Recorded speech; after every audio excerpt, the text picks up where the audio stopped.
Hi, my name is Mary, and I'm going to be talking about the Aspergers Bridge. Okay, so people with Aspergers are a bridge, in a sense, between the neurotypical side and the low-functioning autistic side. I think this is what I came up with. We can switch from one side to the other depending on where you're at in the spectrum, where you are on the spectrum.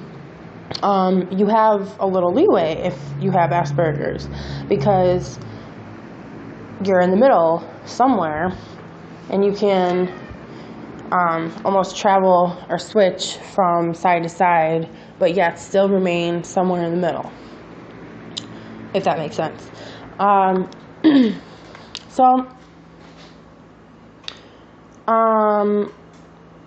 Okay, I also think of it as like you're traveling from one world to the next. Like, I know it doesn't physically make sense what I'm saying, but metaphysically it does. Because this is more about, how our mind functions. Okay, so someone that has Asperger's is, in a sense, mixed with both neurotypical traits and autistic traits. So they're high functioning but still autistic. So, like I said, you're mixed, but another way of looking at it is not to say that you're mixed, because that's kind of like general to say you're neurotypical but you're also autistic. Instead of looking at it like that, instead of saying connected to both, it's like you're in between, or you are connected to both, but you're in between, like a bridge. So just like a bridge is connected to both sides of land, it's actually, the bridge in the middle is what actually connects them. The bridge itself, obviously, connects the two pieces of land together. That makes more sense. So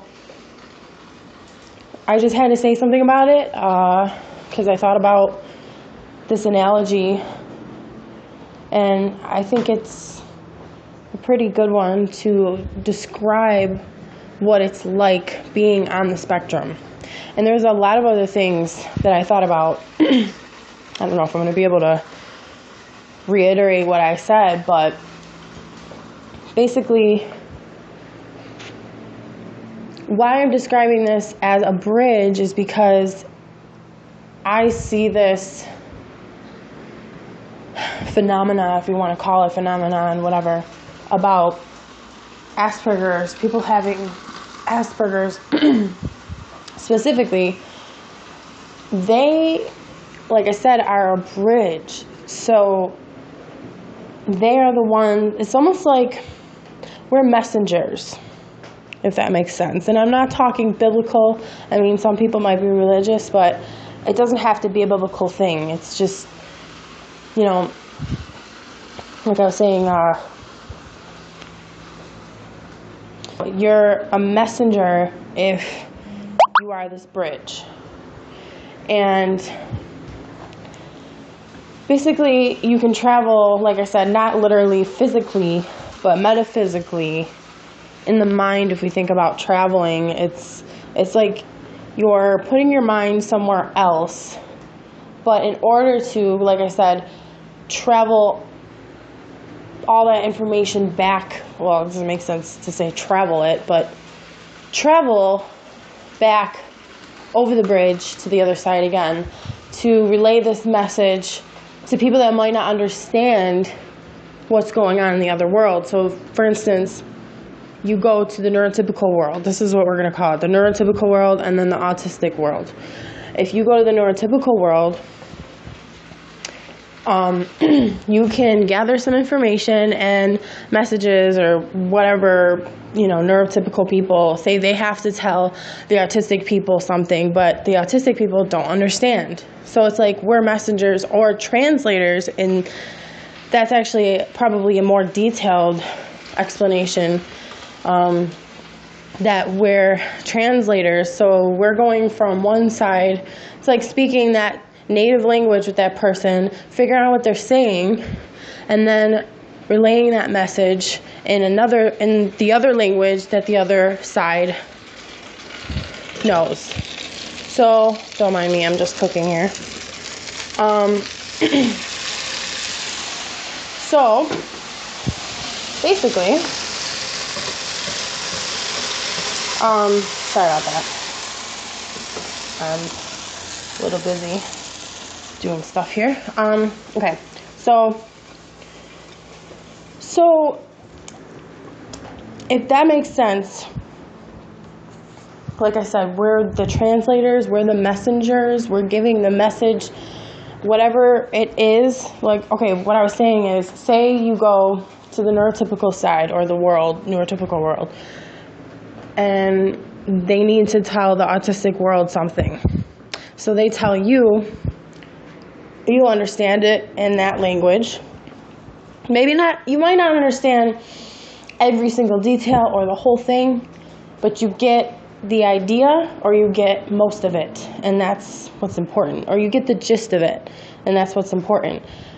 And like I said, to the autistic people, they don't understand, they don't know what the neurotypical world means when they say certain things. So now, like I said, okay, here's the other thing. Since it's a spectrum, this isn't for every single person that has Asperger's, because it could be more so on one side or the other. So it could be more neurotypical, or it could be more autistic. So it might be difficult trying to interpret in this little explanation I have. It's like harder for you to interpret one world and deliver it to the next if you're on one side or the other, more so, or if that makes sense. So if you're on one side, or if you're more on, say, the neurotypical side, it would be harder for you to explain these things to the autistic side. Now, since we're not dealing, since we're not dealing with actual language, because this wouldn't really work with autistic people that are low functioning, because they don't talk or they don't say much. So it's a different type of language. That's why I'm explaining this in like a metaphysical way, because it's not really physical. And like I said, it happens in the mind. And I don't know if there's any other levels that it happens on, but right now I'm just talking on the mind aspect of all this.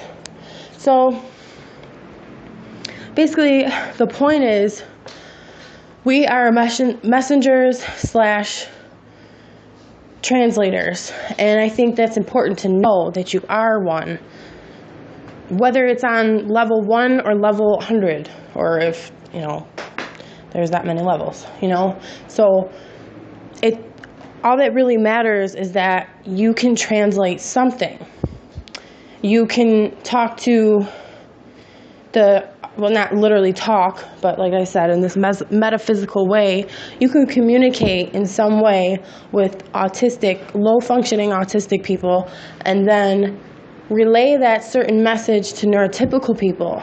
If you're in the middle of this, like I'm saying, if you're like the bridge, like I'm saying, if you don't feel like you are, that's fine. None of this really would apply, but like I said before about any little thing that you can interpret helps.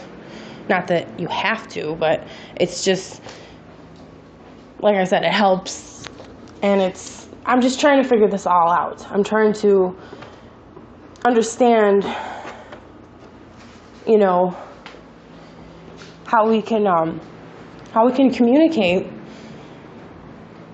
basically how neurotypicals and autistic people, how they can communicate with each other. And I'm seeing the best way, I think, is through people with Asperger's, Aspies, because, like I keep saying, they're in the middle. No matter where you are in the middle, you're in the middle. So, and, if you are more on the autistic side, then I suggest, hanging around with more people. Not to say that you can't hang out with anybody else, but it is better to have that support. Like, hang out with people that are just like you as far as more autistic. Now, if you're more neurotypical, and whatever your preference is also, like if you enjoy hanging out with neurotypicals and you're more neurotypical than autistic, that's fine. But I think I've seen that it's better to get your foundation and your support from, you know, people that are like you. And what I'm saying is that when you have that rapport or that relationship with people that are on your level, so to say, or on your end of the spectrum more, it's like then you communicate with those people, but then, like I said, you can go to, say, towards the other opposite end. And I know I'm kind of being redundant, but okay, basically, I'm just explaining the other side of it. So it's like the person that's more autistic might have trouble talking physically. Maybe not as far as physicality, but I think, okay, there's a lot of details that go into that. But basically, I'm trying to spit this out here. It's like you can communicate, like I said, not in just words, but in different ways. So it could be, say you're going to communicate through art or music. That is actually almost a better form of communication because it reaches deeper levels within ourselves. And I can get into that deeper in another video and more thorough about it. But right now I just wanted to say all this. And so you can be on more on the neurotypical side, or no, more on the autistic side, but communicate with the neurotypicals through art and music. Not saying that that's the only way, but I'm just giving an example. And symbols specifically, and those will speak to those people without real words. But now that I'm thinking about all this, it's kind of like translating. The symbols are more related to the autistic side, and then the words are more related to the neurotypical side. So it's like the words have to be translated into symbols, and the symbols have to be translated into words. So that I'm not saying that nobody else, like, Aspies are the only bridge, but I see Aspies being the biggest bridge and the easiest way of getting from one side to the next, because they see both sides. So tell me what you think. Thank you. Bye-bye.